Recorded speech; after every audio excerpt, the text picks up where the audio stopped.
Olá, boa noite. Estamos começando mais um programa Canal Aberto aqui na PUC TV, na NET Canal 20 e também pela internet. Hoje nós vamos debater sobre política, vamos falar sobre trânsito, vamos falar de um modo geral sobre a comunidade e também vários outros assuntos serão abordados aqui no programa Canal Aberto. Comigo na mesa, Ulisses Aécio, e o nosso convidado de hoje é o Dr. Múcio Bonifácio Guimarães, ele que é chefe de gabinete do Detran, tem uma vasta passagem aí por vários órgãos públicos, muita experiência, e nós vamos tirar proveito dessa experiência dele aqui no programa hoje, conversando sobre vários assuntos. Múcio, boa noite, é um prazer recebê-lo aqui.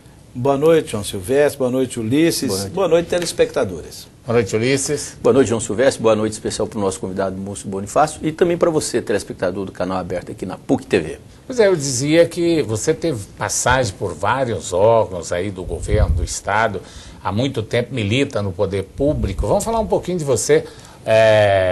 Qual foi a sua primeira participação aí nesse meio político?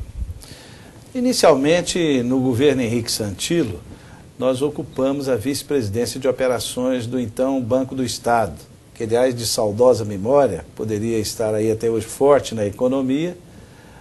Posteriormente, fomos secretários de Agricultura do Estado, tivemos a oportunidade depois de dirigir o Banco do Povo, numa experiência pioneira no país, em que era prefeito de Goiânia o professor Neon Bernays. Depois voltamos ao governo do Estado, na Secretaria de Planejamento, ocupando uma coordenação dos programas de irrigação do Estado, derivado da primeira experiência como secretário da Agricultura. Posteriormente, ocupamos a função de diretor de assistência do IPASGO e atualmente estamos na chefia de gabinete do Detran. Ao longo desse curso, são praticamente 25 anos de atividades praticamente também ininterruptas no serviço público estadual e também na prefeitura de Goiânia. O senhor falou do BEG aí, o saudoso BEG, né? O senhor acha que foi um erro, vamos dizer assim, a extinção do BEG?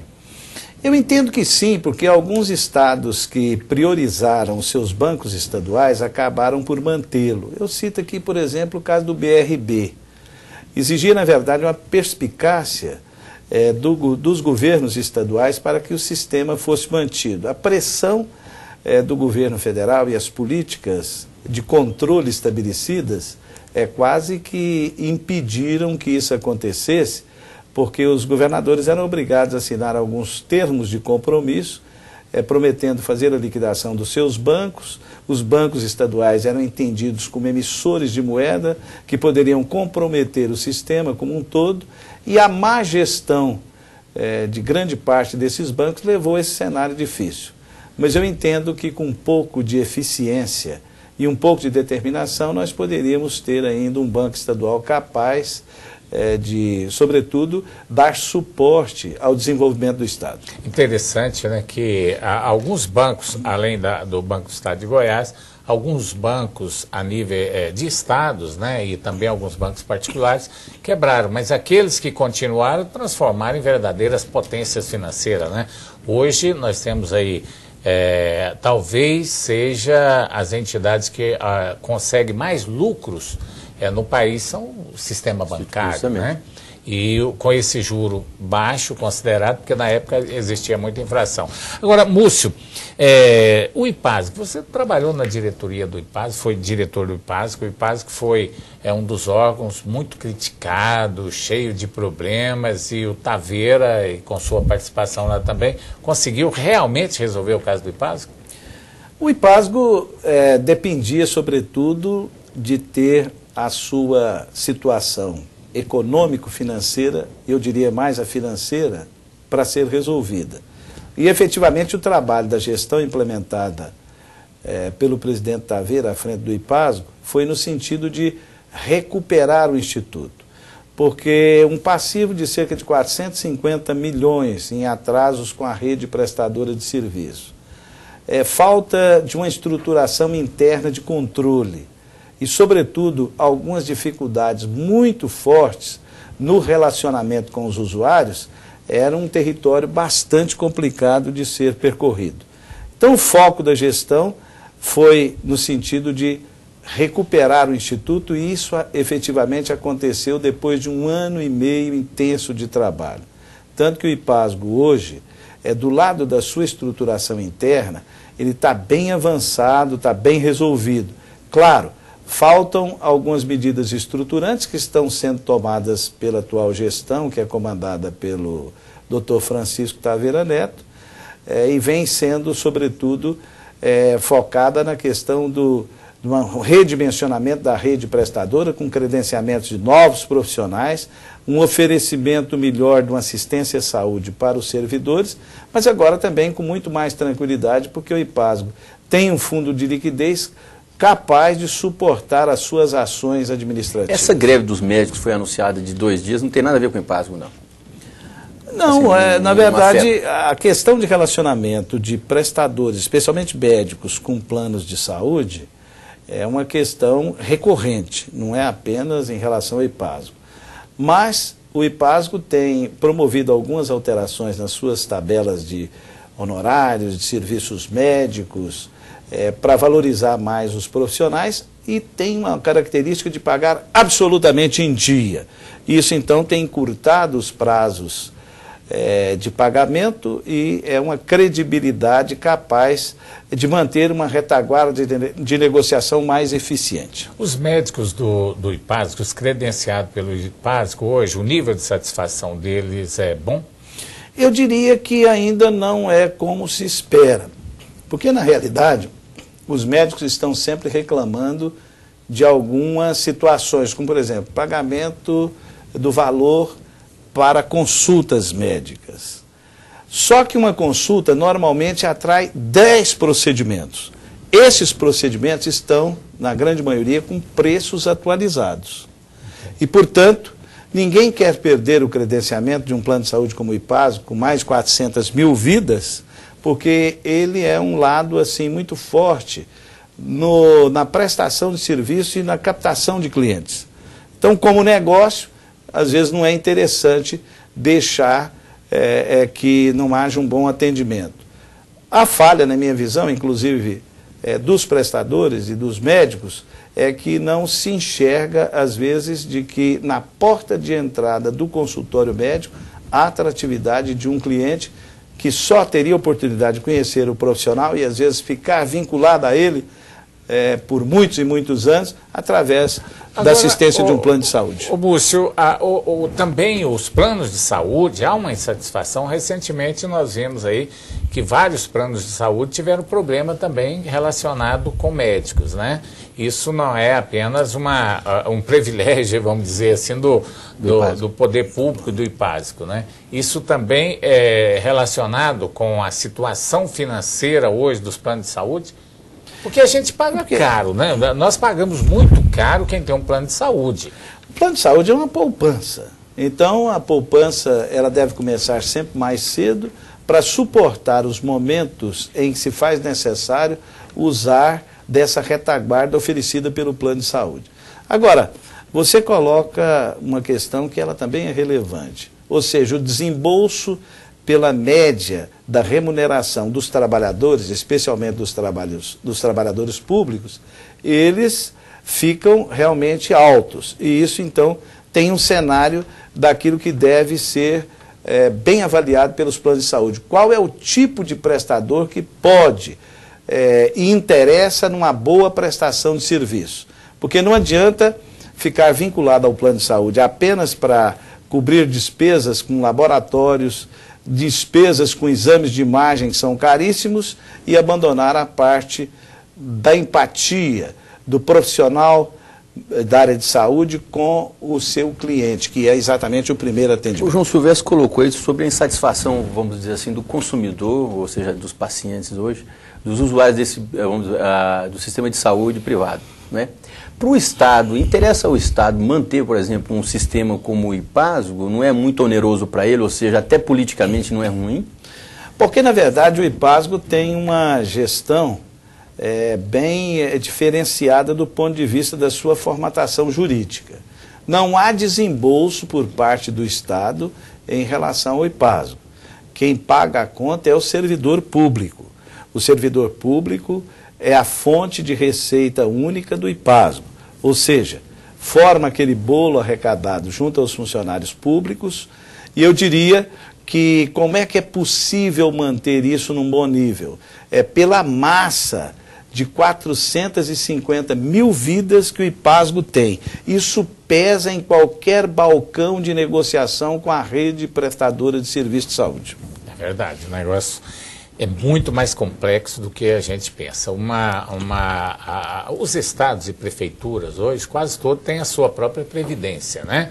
É a Itaprev, cada um tem o seu nome, sua característica, mas são as previdências públicas que têm, no sentido de auxiliar o governo na área da saúde. Na verdade, existem alguns institutos aí que têm muito mais dinheiro, mais poder aquisitivo do que a própria prefeitura ou que o próprio estado, né? Também algumas empresas têm esse processo aí também de previdência privada. É muito complexo, mas, na verdade, a situação do país, em termos de saúde, ainda é muito carente. O governo, tanto estadual, municipal, federal, todos os governos ainda não têm achado um caminho para resolver e solucionar de vez o problema da saúde do país. Eu acho que nunca vai chegar a isso, mas pode melhorar e muito a saúde do povo brasileiro. Nós vamos para o intervalo comercial, daqui a pouco estaremos de volta com o programa Canal Aberto.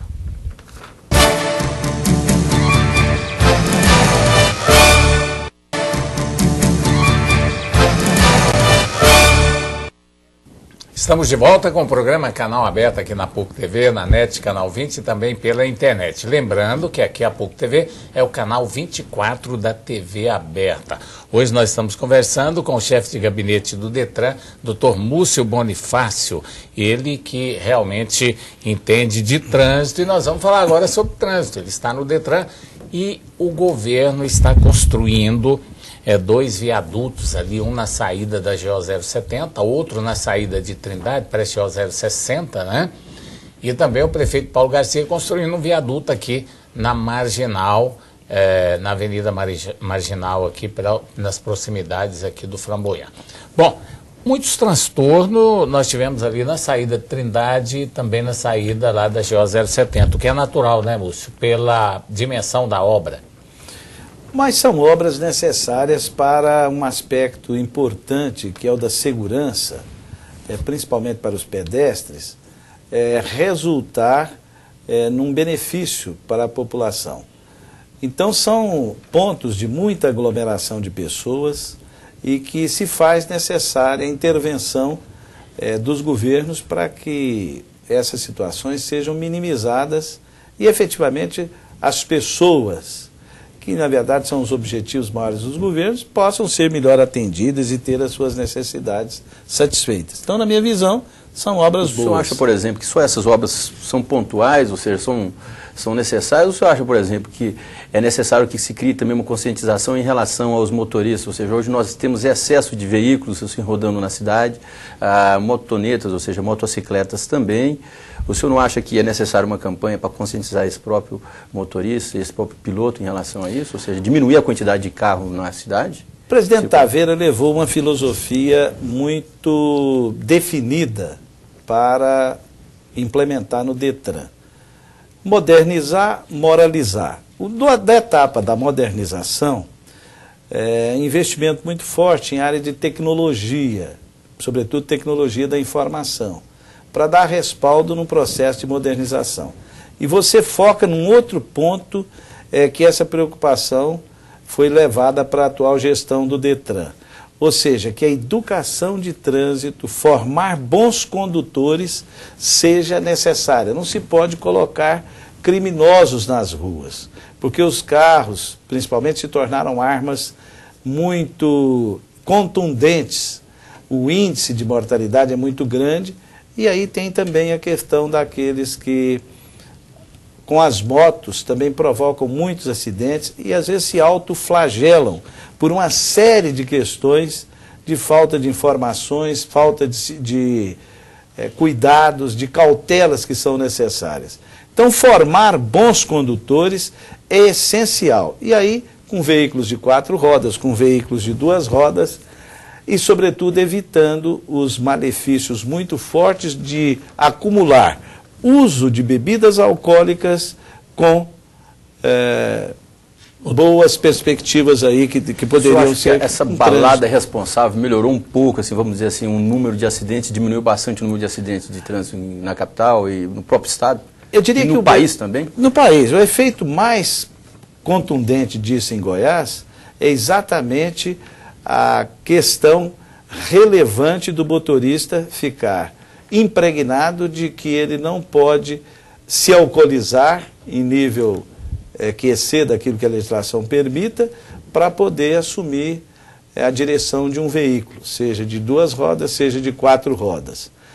E veja bem que as estatísticas têm comprovado que a redução do número de acidentes de trânsito tem sido possível graças à balada responsável, especialmente aqui em Goiânia. A punição, a balada campanha foi muito importante, mas a campanha balada responsável, ela não veio só com a propaganda, ela vem junto com a punição. Quer dizer, o efeito foi imediato, o efeito realmente a gente percebe. Eu vou muito a Itaberaí, estou sempre ali na GO 070, é uma rodovia super carregada, muitos veículos, principalmente no final de semana, e era uma coisa constante, você ia numa fila de carro e vê latinha, as pessoas bebendo e jogando latinha na beira da estrada. Hoje já não se vê mais, já diminuiu muito. Você não vê mais aquelas pessoas cortando em lugares proibidos, diminuiu bastante. O número de acidentes diminuiu muito, isso a gente nota, né? No visual, porque quase todo final de semana, Ulisses, a gente eu vinha para cá, era 2, 3 acidentes, não muito grave, acidente que não era só uma batida pequena, que às vezes nem chegava a ser chamada a polícia, ali mesmo resolvia as questões, e a rodovia ficou mais tranquila. Hoje há mais tranquilidade. Eu sei que muita gente dos bares aí também reclamam, mas o índice de pessoas bêbadas dentro de Goiânia caiu muito, né, Múcio? Primeiro, a boa campanha que foi feita. Segundo, acompanhada da punição, que são as multas. E depois não fica apenas... Rigorosas, inclusive. Rigorosas, não fica apenas no aspecto intimidativo. A balada voltada para a educação, a equipe da diretoria técnica percorre pontos de aglomeração, especialmente bares, levando informações, levando inclusive a distribuição de material que possa orientar bem aqueles que, porventura, queiram, depois de ingerir muita bebida, assumir o volante de um carro. Então isso tem sido devidamente ajustado e tem sido bom para a comunidade. Deixa eu fazer uma pergunta para o senhor. Essa pergunta é um pouco curiosa, até porque, segundo a Constituição, todos nós somos iguais perante a lei, não é? Por que se cobra, por exemplo, de pessoas que têm um carro às vezes melhor, cobra-se mais caro com essa chamada fiança? O senhor não acha que isso é uma coisa inconstitucional, não? Ou seja, cobrar 25% de um veículo que custa, vamos supor, 200 mil, cobrar 50 mil, quando se o cara tem um Chevette ou então um carrinho menor lá, cobra-se R$1.000, R$2.000 e às vezes o dano é o mesmo, ou seja, o prejuízo é o mesmo, a tragédia é a mesma, a violência é a mesma? Eu entendo que o viés maior disso significa, sobretudo, um valor referencial, que é o próprio valor do veículo. Então, o valor do veículo acaba que interfere um pouco. Se você traduz isso num percentual, ele vale numa mesma escala, tanto para o veículo de maior quanto um veículo de menor valor. Quer dizer, ele vai atingir exatamente a proporção. Quem anda no Chevette ganha X. 25% do valor do Chevette para ele talvez seja maior do que 50 mil para um elemento que está num carro de 200 mil reais, eu conheço muitas pessoas que estão andando em carro mais barato justamente por isso. Então ele é mal intencionado. Mas tem isso. Esse aí deveria pagar a multa do carro. Mas prevê-se que o nível de qualidade, o nível de sensibilidade e, sobretudo, o nível de satisfação seja menor. É verdade. Agora, a multa, geralmente, ela é estipulada pelo delegado, né, que faz a ocorrência, e de acordo com o poder aquisitivo. E eu concordo. Já pensou, um cara ganha aí 100, 50 mil, 20 mil reais por mês, você dá uma multa para ele de 500 reais, ele vai rir na cara do delegado, né? Enquanto que quem ganha 2 salários mínimos vai chorar, porque porque foi multado em R$250. Nós estávamos falando de valor, referência para cobrança, por exemplo, do IPVA, né? É verdade. Agora, no que se refere à multa, a fixação se dá em outros parâmetros, com base também até porque a multa ela já é nacional, ou seja, ela já tem uma aplicação, a tabela dela já é feita pela própria, vamos dizer, o órgão de trânsito, né? A fiança que tem essa variação. A fiança já é uma outra. Você estava se referindo à fiança. A fiança mesmo. Exatamente. E a fiança é arbitrada em função também do potencial daquele que tem que pagar a fiança para ser liberado. É igual a justiça americana, se não me engano, talvez vocês entendam mais do que eu, lá é de acordo com o poder aquisitivo. O sujeito paga 10 milhões de dólares para sair da cadeia, o outro já paga $1.000, é de acordo com o poder aquisitivo, né? O sujeito paga aquela fiança e vai esperar então o processo em liberdade. Quer dizer, eu acho que é uma atitude correta, porque você não pode aplicar uma multa de 10 milhões em quem tem R$2.000 e nem uma de R$2.000 em quem tem mais de 10 milhões. Sim. Quer dizer, tem que ser proporcional. Eu acho que o Brasil já deveria estar utilizando esse sistema exatamente para poder arrecadar dinheiro. Por exemplo, eu vou citar para você, todos os postos da Polícia Rodoviária estão lotados de veículos. Veículos apodrecendo, veículo lá tomando espaço, e o poder público está lá segurando aquele veículo, o dono nem vai buscar. Daqui a pouco, depois do intervalo comercial, nós vamos falar sobre isso aqui, porque o Múcio é chefe de gabinete do Detran, sabe muito bem que existe milhares de veículos sendo presos quase que frequentemente e ficam parados, e o governo precisando de dinheiro e a população precisando de recursos. Daqui a pouco a gente fala sobre isso aqui no programa Canal Aberto.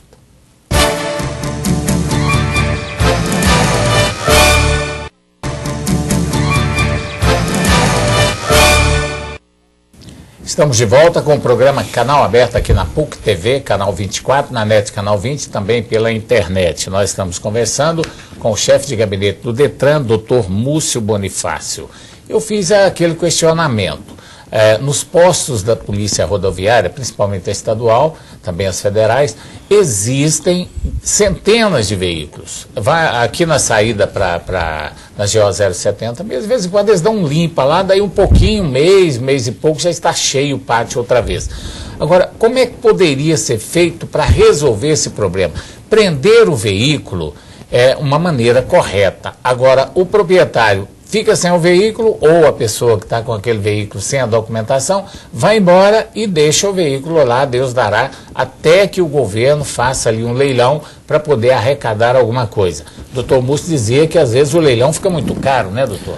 O leilão é muito caro. Às vezes, aquilo que é representado com sucata e que tem a apreensão legalmente realizada, fica o custo da realização de leilão, que é para cumprir a parte legal, fica muito mais cara do que o produto derivado do leilão.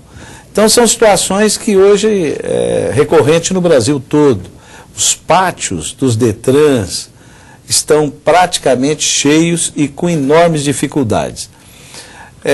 O presidente Taveira tem realizado alguns estudos, e alguns deles estão amplamente avançados, exatamente para poder inovar em Goiás. Há uma ideia muito forte, talvez o modelo fosse PPP, em que pudesse ter a questão de pátio acoplada também a leilões e pudesse cumprir dentro de um aspecto legal e de regularidade, com eficiência, em 90%, é parceria, né? Parceria público-privado. Após o 91º dia, conforme a determinação do Código, pudesse se ter a realização de leilões, e aí o encurtamento do prazo, pela eficiência na realização do leilão, poderia resolver rapidamente. Ao lado disso, é também uma questão para dar sustentabilidade a esse processo e, sobretudo, evitar que depósitos com veículos acumulados sejam, sobretudo, produtores de dengue, como vem acontecendo, uma larga experiência tanto no Brasil todo, como também em Goiânia. Mas qual que é a solução que o senhor acha que deveria ser feita? A solução, segundo o senhor Múcio Bonifácio? A solução que a gente enxerga é exatamente inovar, porque através de PPP ou de um outro sistema que pudesse dar agilidade ao processo, você não teria acúmulo de veículos nos pátios, nem naqueles das polícias. O senhor apoia então a proposta das polícias rodoviárias federais. Eu entendo que essa é uma proposta eficiente, moderna e inovadora. Agora, aqueles veículos que são presos na Polícia Rodoviária Federal, eles ficam ali, o leilão, no caso, seria dos Detrans ou da Polícia ou do governo federal? Não, aí é do órgão que apreendeu, né, no caso da Polícia Rodoviária Federal. Tá certo. Agora, uma solução seria essa. Na verdade, eu acho que não se pode demorar muito, não é só no caso dos veículos, não. Existem outros tipos de mercadoria que são presas pelo governo federal, Receita contrabando, pela Receita Federal. Esses produtos deveriam ser imediatamente passados à frente, dentro da lei, é claro, e esse dinheiro revertido em alguma situação. Por exemplo, o dinheiro que é arrecadado com os leilões, eles vai para o cofre do Detran ou tem alguma outra finalidade? É porque normalmente cada veículo apreendido ele tem um passivo enorme. Então é feito o encontro de contas. Aí paga-se as contas. E paga-se as contas e verifica aquilo que ele pode ter resultado. Todos esses resultados são resultados pequenos, porque uma vez que o próprio interessado que teve o veículo apreendido, ele não retorna para sequer cumprir a parte decorrente desse passivo, você veja então que no final resta muito pouca coisa. Mas, por exemplo, não seria bom, por exemplo, legalizar esses veículos e dar para entidades filantrópicas, ou seja, o próprio Estado tem essas parcerias trabalhando nesse sentido aí? Não seria melhor fazer isso do que deixar os carros abandonados ali da forma como eles são, motonetas, bicicletas inclusive? Tudo bem, é que às vezes tem débitos de toda a natureza. Então, esse lado legal tem que ser cumprido, daí as dificuldades. Federal, inclusive, às vezes, né? E fica muito caro também bater o veículo, né? A própria Receita Federal tem usado essa metodologia de promover doações às prefeituras, a algumas organizações de aspecto social. Recentemente nós vimos uma doação de 3 veículos para o CRE. Só que a regularização desses veículos, esses veículos eram originários de São Paulo e de Minas Gerais. Para regularizá-los, nós dependemos de outros estados, para cumprir, inclusive, a parte que vai dar suporte à legalização do veículo. Então, realmente é um sistema complexo. Bom, vou fazer uma pergunta aqui de utilidade pública. Hoje, para tirar uma carteira de motorista, muito caro. Para você procurar uma autoescola, fazer o processo, realmente fica bastante caro. Aquele VaptVupt lá do Detran tem contribuído? Ou a pessoa que quer tirar uma carteira de motorista, ele pode, ele próprio, arrumar a documentação? O salto qualitativo do Detran, ele vai se completar com um amplo programa de tecnologia que está em andamento. Mas o que está sendo estimulado é, inclusive, a utilização, o acesso direto pela internet, para que muitos desses serviços sejam efetuados pelo próprio usuário, pelo próprio interessado. É uma maneira de facilitar para as pessoas. E isso, evidentemente, pode reduzir custos, e vai reduzir custos. Seria o autoatendimento, atendimento por conta do próprio usuário. Ele mesmo, com as opções todas de um sistema ágil que o Detran vai implantar, vai ter as suas necessidades básicas atendidas. Esse nós julgamos que seja um aspecto importante nessa programação renovadora que o Detran pretende implementar nos próximos meses. Quando se falava em Detran, sempre se falava em corrupção, ou seja, sempre se pensou em corrupção. Como é que está, por exemplo, o controle hoje do Detran em Goiás? Ou seja, diminuiu sensivelmente a corrupção? Ainda existe focos? Como é que o governo e a própria diretoria têm trabalhado nesse sentido de eliminar de vez essa chamada corrupção? A corrupção, ela será extrema. Até o presidente Taveira tem colocado isso também de uma maneira muito clara. Ele entende que, e nós todos entendemos, ele entende que o processo de modernização do Detran, com controles tecnológicos, poderão reduzir em muito qualquer indício de corrupção. Então, já nesse momento em que os controles estão mais rígidos, vocês podem ver que o noticiário não tem apresentado, o noticiário negativo, nenhuma situação que coloque o Detran em situação difícil nesses últimos 12 meses que o presidente Taveira está à frente do órgão. E isso deve se acelerar ainda mais, porque, por exemplo, com a introdução das provas que serão feitas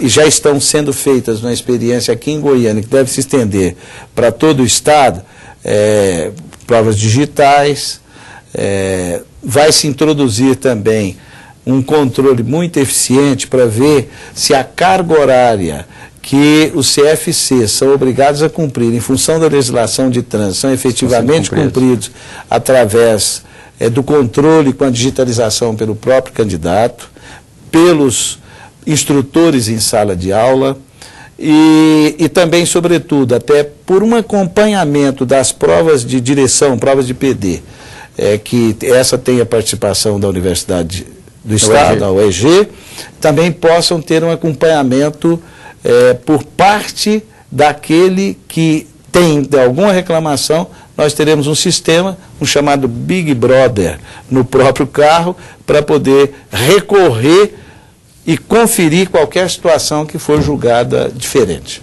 Bom, o governador Marconi Perillo lançou várias obras nas rodovias, viadutos, duplicação de rodovias no estado de Goiás, recapeamento, reconstrução, enfim, várias obras ligadas ao trânsito no estado de Goiás. E asfalto novo também.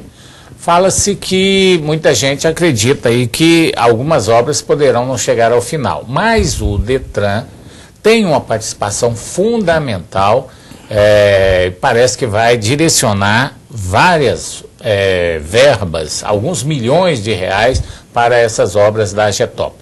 Nós vamos para o intervalo comercial e daqui a pouco o doutor Múcio vai falar para a gente essas cifras, como é que serão direcionadas e quantos milhões deverão ir para as obras da AGETOP aqui no estado de Goiás. Daqui a pouco a gente volta.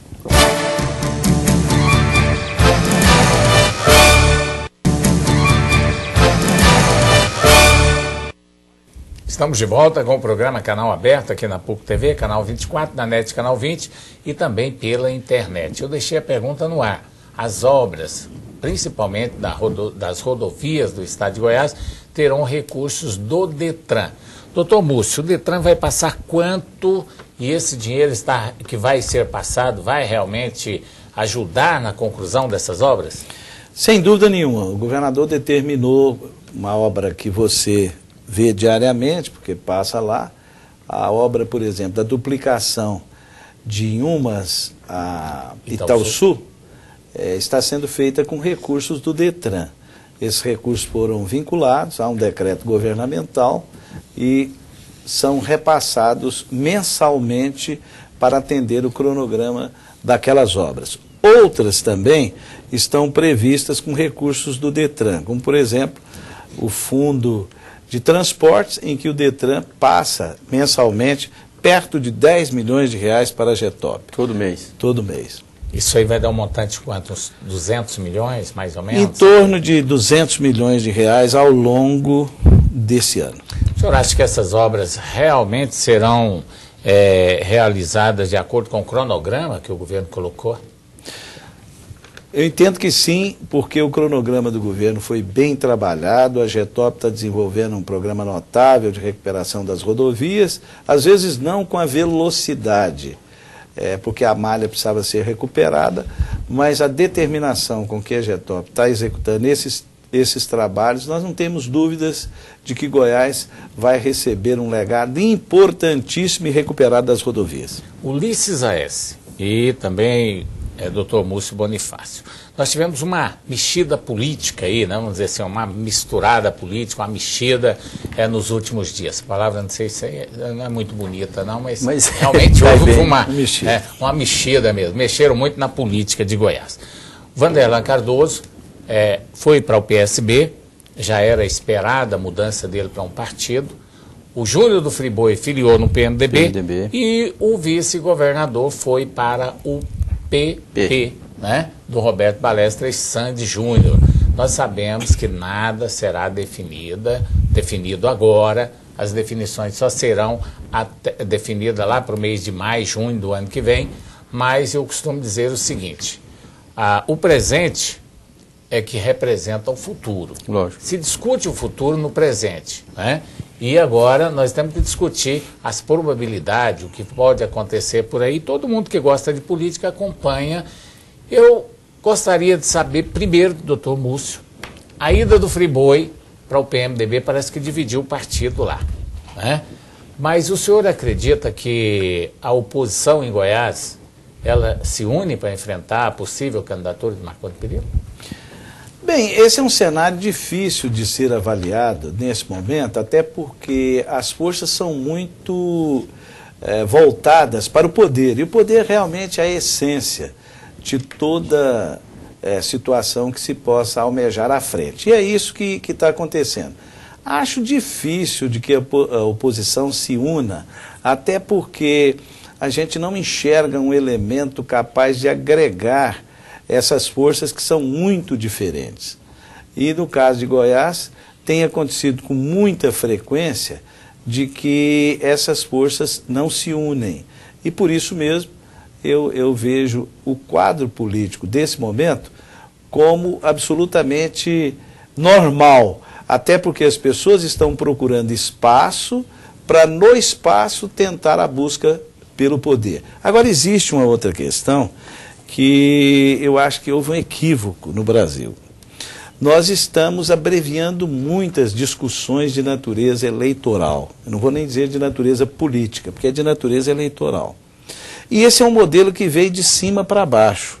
Antecipou-se muito a sucessão presidencial, seguiu-se o modelo de São Paulo, onde houve o lançamento com muita antecedência de um candidato e no final deu certo, o que não pode valer como regra geral. E com a programada reeleição da nossa presidente Dilma, o processo se acelerou e derivou para os estados.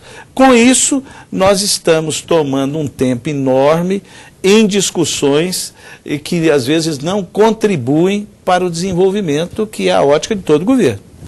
Você acha que essa discussão antecipada, ela não é um processo democrático? Não é bom para a democracia essa discussão? É porque não adianta uma discussão velada também. Porque muitos, até pré-candidatos, falam, não é hora de conversar, comentar e discutir o assunto. Mas o problema é que nos bastidores os assuntos já estão sendo discutidos há bastante tempo, que são as eleições de 2014.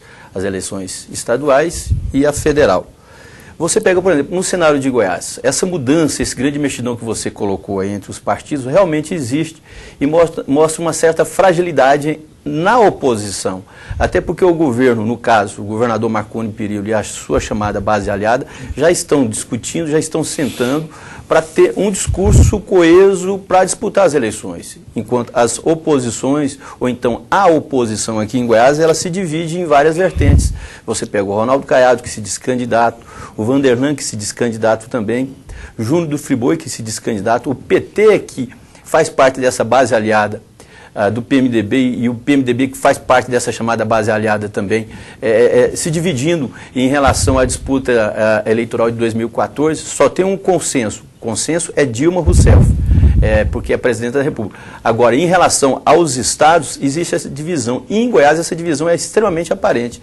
Então, o que resta? O que resta é uma união da chamada oposições, numa única oposição coesa, para disputar com Marconi Perillo, porque, como o próprio colocou aqui o chefe de gabinete do Detran, o governo, pelo que parece, tem feito obras e a vontade é triplicar, quintuplicar essa quantidade de obras no Estado, ou seja, transformar o Estado num grande canteiro que vai ser um grande aliado e cabo eleitoral para a disputa de 2014. Está aí o lado positivo que eu acho da antecipação. Pode não ser bom para o governo, né, a antecipação da discussão eleitoral. Claro, pode não ser bom para a base do governador Marconi Perillo, mas enquanto há essa discussão, há uma preocupação do governo também em mostrar serviço. Lógico. O governo quer, né, porque está vendo, está sentindo ameaçado o poder porque tem gente articulando para poder pegar o poder, naturalmente o governo vai se preocupar também em fazer obras e trazer benefícios para a comunidade. Quer dizer, do ponto de vista da população, eu acho que essa discussão antecipada é positivo. Lógico. Porque, claro, que se ninguém estivesse falando em política, se não tivesse pré-candidato, talvez o governo não estaria trabalhando com tanta intensidade como está trabalhando. Por quê? Porque ele não quer perder a popularidade, não quer mostrar realmente que o governo dele é eficiente. Isso prega também para Dilma. Né? Mas a agora, Dilma tem que se preocupar com isso se agora ela uma quiser coisa, ser João reeleita. Silvestre, eu não sei se você observou, o próprio governador, em discurso que ele fez o seguinte: ele falou que ele quer uma oposição séria e consequente. Ele não quer uma oposição que fica fazendo intriga e que fica fazendo também mentiras, ou seja, praticando mentiras. Então, o que é necessário é o seguinte: numa democracia é que haja oposição e que haja situação. A oposição é uma forma de criticar a situação, apontar os erros que a chamada situação, por exemplo, está cometendo. Agora, o problema é que nós temos observado bastante, inclusive o uso das redes sociais, para a aplicação de mentiras em relação, ou seja, políticas partidárias. Isso é ruim porque prejudica a própria instituição chamada democracia. Agora, Múcio, essa pergunta para você é o seguinte: a oposição inteligente, ela não fica com baixaria e nem com mentira. Eu não estou falando, não é relacionado à oposição marcona, eu estou falando oposição de uma forma geral. Porque hoje as redes sociais são inteligentes, todo mundo que tem um Facebook, todo mundo que tem um Twitter, não são bobo. Não adianta você postar uma mentira, você fazer uma crítica, o povo já está cansado disso. Nos barzinhos, em quase todos os lugares, a população já está esclarecida. Né? Então não dá para você pegar uma mentira e ficar jogando todo dia, porque você vai acabar, né, ficando mentiroso. Concorda? Não sei se o seu ponto de vista é esse. Tranquilo. O que a gente percebe é o seguinte: as discussões, quando se antecipam, naturalmente você abre espaço para que, às vezes, se perca muito tempo em administrar crises. É verdade. Essa administração de crises é que dificulta para quem principalmente está no processo de gestão. Porque às vezes o foco básico, que é obter desenvolvimento, que é ter resultado, ele fica um pouco desviado. Você tem que alterar a equipe, tem que atender a forças políticas, enfim, abre um espaço enorme para umas derivações que às vezes não são as melhores. É verdade, tem esse lado também. Mas eu ainda acho que é positivo como um time de futebol. Quando tem um bom jogador na reserva, o que está em campo, ele tem que jogar mais. Ele chega junto, né? Ele não pode pipocar, senão ele perde o lugar. E assim, eu acho que funciona também o processo político no país. Agora, claro e evidente que gerar crise, criar problemas é muito complicado, porque um governo precisa também. Quando eu falo governo, eu falo de prefeito, falo de presidência da República. O governo, de uma forma geral, precisa também ter a tranquilidade para desenvolver um processo, né, um processo político e também administrativo com muita consciência. Mas, doutor Múcio Bonifácio, chefe de gabinete do Detran, foi um prazer recebê-lo aqui. O nosso programa é curto, a gente começa a falar, parece que vai bem, mas aí, né, acontece que o nosso programa é curto e passa muito rápido. Foi bom ter o senhor aqui. Não, a verdade toda e com muita sinceridade é que eu gostei muito de estar aqui, João Silvestre, Ulisses A.S., telespectadores, um prazer enorme, e digo para você, esse programa tem uma importância muito grande, porque ele abre espaços e, sobretudo, deixa o entrevistado muito à vontade, que é uma característica sua, e é uma característica também do Ulisses. Então, um grande abraço a todos. Tá certo. Ulisses A.S., quer deixar um abraço? Um abraço para o grande Kleber, amigo meu, morador lá do setor dos funcionários, Marcos Lobo também, e a galera também lá da Vila Isaura, Marcelo Sacolão, que todos estão sintonizados no programa Canal Aberto aqui na PUC TV. Tá certo. E olha que nós temos tanta gente ligada aqui no programa que eu vou dizer assim, um abraço a todos vocês e o convite para estar conosco na próxima segunda-feira, às 22h30, com mais um programa Canal Aberto. Boa noite, até lá. Obrigado pela audiência.